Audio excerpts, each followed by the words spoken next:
degende Allahu alem bilmeydi ekan. Qarab ko'rish kerak.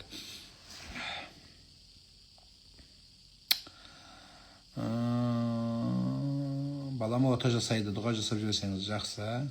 Nökisten va alaykum assalam. Şavvalar 18'ine deyime tapsalay.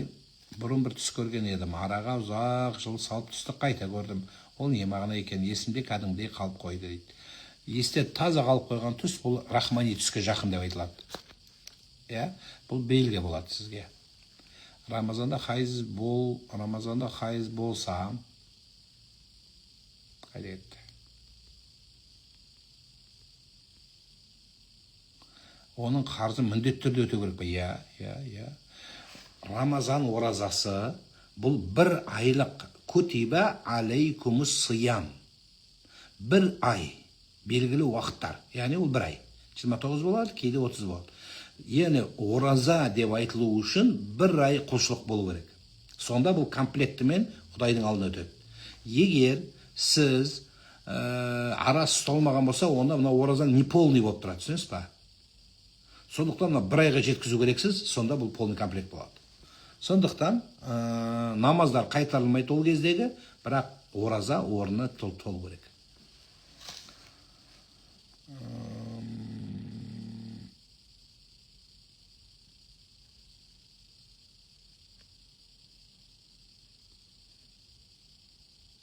Жолдасым 100 000 кредит алып берші деп өтінді, алып бердім.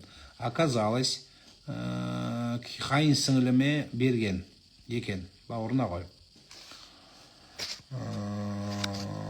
Резидент мама курс оқимын, анестезиологқа деп алыпты дейсің ба?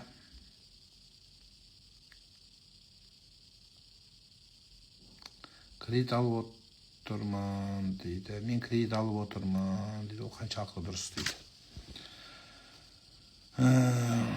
Енді бауырын қимаған шығар, енді оны кредитке барған дұрыс емес, айту керек еді. Енді болар болып қойғаннан кейін сен енді мырши бермей алтыным.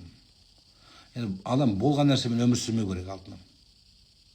Рамазан айында туылған балаға сол айдың атын беру керек дегенге қалай қарайсыз дейді. Атымен туылды деген дейді. Новый годта туылғандар не дейді? Жаңабай дейміз ба? Наурызбайды ше, Наурыз деп қоямыз ба, қандай қоямыз? А День Святого Валентина туылса не болады? 8 мартта туылса не болады? Қалай болады ол? Енді Рамазанның құрметіне жаңағы Оразбай, Оразгүл, Оразалы деп қойған бізді қазақ. Бұл жақсы ырым, жақсы ниет, жақсы нәрсе ғой. Өзі арабша аттар қоймай, қазақша аттар қоя беру керек қазір. Өзі біз қазақпыз ғой.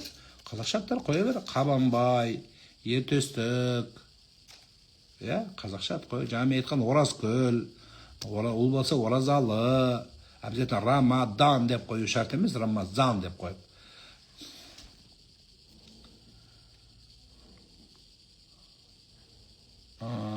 Жұма күні Шәуәл айының оразасын ұстаса бола ма дейді. Егер бұрыннан ұстап келе жатсаң, мысалы айтайық, сен средадан бастап кетсең, среда, четверг, пятницаға түсіп тұрсың ба, ұстап кете бересің. Пятница, суббота, воскресенье. Енді ұстамай келіп, Шәуәлді жұмадан бастаған сәл макрухтығы бар деп айтылады. Әдепсіздік деп. Бірінші қар ұстау керек пе, әлде Шәуәл айын ба айтып жіберіңізші. Екеуі де бола береді. Таласатын нәрсе емес. Біреу мынаны қолдайды, біреу